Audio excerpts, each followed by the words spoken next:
এখান থেকে বেলারুশ আর থাকবো না, সামনের দিক যাবো এখন। এটা হলো রাশিয়া। যারা এই লাইনে আসার জন্য অপেক্ষায় আছেন, কিন্তু বাস্তবতাটা হচ্ছে অনেক কঠিন। একদিন এক রাত আপনাকে ওই পাহাড় এবং জঙ্গলের মাঝখান দিয়ে আপনাকে যেতে হবে। ইউরোপের ঠিক মাঝখানে অবস্থিত এমন একটি দেশ যার একদিকে রাশিয়ার সব থেকে বড় মিত্র আর অন্যদিকে ইউরোপীয় ইউনিয়নের তিনটি প্রতিবেশী পোল্যান্ড, লিথুনিয়া এবং লাটভিয়া। বেলারুশের নতুন আইন অনুযায়ী 2026 সালে দেশটির সর্বনিম্ন মাসিক বেতন নির্ধারণ করা হয়েছে 858 বেলারুশিয়ান রুবল, যা প্রায় 340 মার্কিন ডলারের সমান। সরকারি নিয়ম অনুযায়ী কর্মসংস্থানের ধরন এবং খাতের উপর ভিত্তি করে বেতন নির্ধারণ করা হয়। বর্তমান সময়ে আপনি চাইলে বেলারুশ যেতে পারবেন কোনো দালাল বা এজেন্সির মাধ্যমে। তারা আপনাকে একটা জব লেটার অথবা ট্যুরিস্ট ভিসার ব্যবস্থা করে দিবে, কিন্তু এখানেই শেষ না।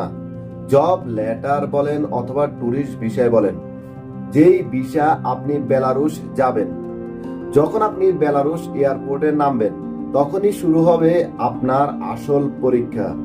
এখানেই হবে আপনার ইমিগ্রেশন। দিতে হবে আপনাকে কৈফিয়ত, কেন, কি কারণে, কি কাজে, কত বেতনে, কোথায় থাকবেন, কোন কোম্পানিতে যাবেন, সে আপনাকে কেন ইনভাইট করেছে, সে আপনাকে কি কাজ দিবে, আরো জিজ্ঞেস করবে আপনার নাম, বাবার নাম, মায়ের নাম। সব যদি আপনি সঠিকভাবে বলতে পারেন তাহলেই প্রবেশ করতে পারবেন স্বপ্নের দেশ বেলারুশে। আর যদি কোনোভাবে ভুল উত্তর দিয়ে ফেলেন তাহলে আপনার পুরো স্বপ্নটাই হয়ে যাবে মাটি। ফিরতে হবে নিজ দেশে অথবা যেই দেশ থেকে আপনি ভ্রমণ করেছেন সেই দেশে। আপনি যদি বেলারুশে ঢুকে পড়েন, প্রথমত আপনার কাজ হবে যেই কাজের উদ্দেশ্যে আপনি বেলারুশ গিয়েছেন সেই কাজটা ধরা। কারণ আপনি প্রথমত ব্যবস্থা করতে হবে আপনার থাকা, খাওয়া। কারণটা একটু পরেই আসবে। আপনার বেলারুশ আসার কোনো না কোনো উদ্দেশ্য তো আছেই। সেটা হলো হয়তো আপনি স্বপ্নের দেশ ইউরোপে পাড়ি জমাবেন। এবার আসি আমরা সব শেষ পয়েন্ট। বেলারুশ থেকে ইউরোপ পাড়ি জমানোর নামটা হলো গেম। আসলে কতটা সহজ এই গেম দেওয়া? কেন এই বর্ডার পার হওয়া এখন বিশ্বের অন্যতম কঠিন এবং ঝুঁকিপূর্ণ কাজ? আজকের ভিডিওতে আমরা জানাবো বেলারুশের বর্ডার পার হওয়া কতটা সহজ বা কতটা কঠিন। প্রথমত কিছু ভিডিও আপনাদেরকে দেখাই। 3-4 মাস একটা বন্দি জীবনে পার করছি। তো যে গেম করেছিলাম ওই গেম ঘর থেকে বের হয়ে গেলাম। এখান থেকে বেলারুশ আর থাকবো না, এখন চলে যাব সামনের দিক, পিছনের দিক যাব এখন। এটা হলো রাশিয়া। আর কোনো অপশন নাই। বেলারুশ এখন এই পরিস্থিতি হয়েছে যে আমি যে এখানে আনলিগাল হয়ে গেছি, এখন আমি আনলিগাল কাজও করতে পারবো না। যারা এই লাইনে আসার জন্য অপেক্ষায় আছেন, এই লাইনে আসাটাই অনেক বড় বোকামি এবং লাইফের আপনার অনেক বড় একটা ভুল সিদ্ধান্তই আমি মনে করব। বর্ডারে গেলাম, ওটা নিজের চোখে দেখলাম।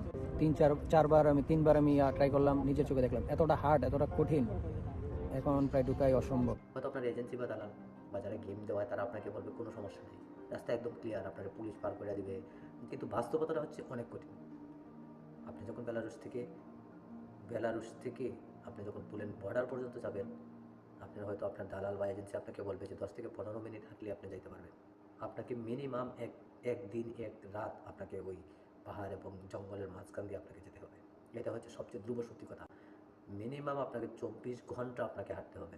শুধু রিস্ক না, আপনার জীবনটাই হয়তো ঝুঁকিতে থাকে। গেম এবং মানব পাচারকারীদের ফাঁদ।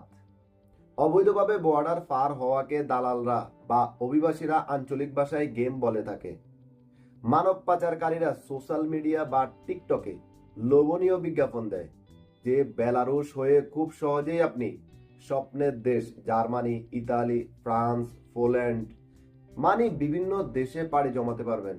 কিন্তু বাস্তবে তারা বেলারুশ পর্যন্ত নিয়ে এসে অভিবাসীদের বনের মধ্যে বা সীমান্তের কাছে এনে ছেড়ে দেয়।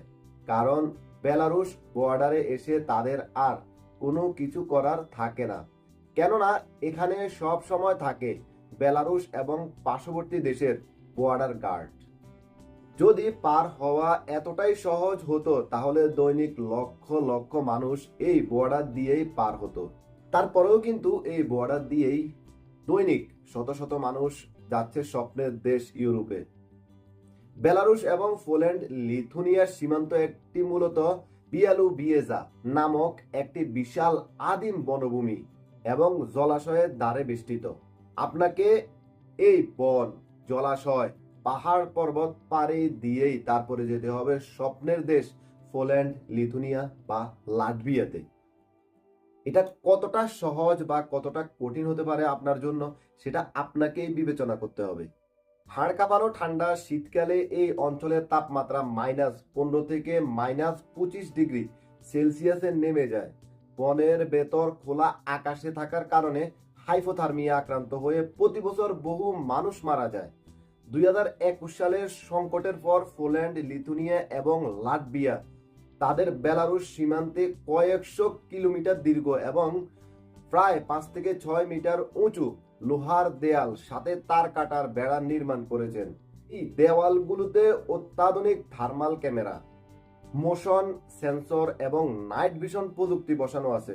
ফলে বনের ভেতর দিয়ে কেউ সীমান্তের কয়েক কিলোমিটারের মধ্যে এলেই ওপাশের বর্ডার গার্ডদের কাছে সক্রিয়ভাবে সিগন্যাল চলে যায়। হয়তোবা বর্ডার গার্ড আসতে দেরি হলো, আপনি পার হয়ে গেলেন বেলারুশ সীমান্ত, কিন্তু এখানে কি শেষ? না, আপনাকে এবার পার হতে হবে পোল্যান্ড, লিথুনিয়া বা লাটভিয়া, 3 দেশের যে কোনো এক দেশের বর্ডার। এখানেও কিন্তু এতটা সহজ না। কেউ যদি অনেক কষ্ট করে পোল্যান্ড বা লিথুনিয়ার ভেতরে ঢুকেও পড়ে, তবে সেখানকার বর্ডার গার্ডরা তাদের ধরে আবার বেলারুশ সীমান্তে ফেরত পাঠিয়ে দেয়, যাকে বলা হয় পুশব্যাক। অন্যদিকে বেলারুশের বর্ডার গার্ডরা প্রায় সময়ই তাদের নিজেদের দেশে ফেরত যেতে দেয় না। ফলে শত শত অধিবাসী 2 দেশের মধ্যবর্তী স্থানে, যেটাকে বলা হয় নো ম্যানস ল্যান্ড বা বনের ভেতর আটকা পড়েন। সেখানে দিনের পর দিন খাবার এবং পানি এবং চিকিৎসা ছাড়া চরম অমানবিক জীবনযাপন করতে হয়। আর যদি কোনোভাবে বর্ডার গার্ডদের চোখ ফাঁকি দিয়ে পার হয়ে যেতে পারেন, তাহলেই আপনি সফল, যেতে পারবেন স্বপ্নের দেশ ইউরোপে। এবার আসুন, লোভনীয় বিজ্ঞাপনে পা দিয়ে বেলারুশ সীমান্ত দিয়ে অবৈধভাবে ইউরোপ যাওয়ার চেষ্টা মানে নিশ্চিতভাবে নিজের জীবনকে মৃত্যুর মুখে ঠেলে দেওয়া। এটি শুধু অবৈধভাবেই নয়, চরম আত্মঘাতী একটি সিদ্ধান্ত। বৈধ পথে চেষ্টা করাই একমাত্র নিরাপদ উপায়। আজকের ভিডিও এখানেই শেষ করব। ভালো লাগলে অবশ্যই একটি লাইক করবেন, কমেন্ট করবেন। আল্লাহ হাফেজ।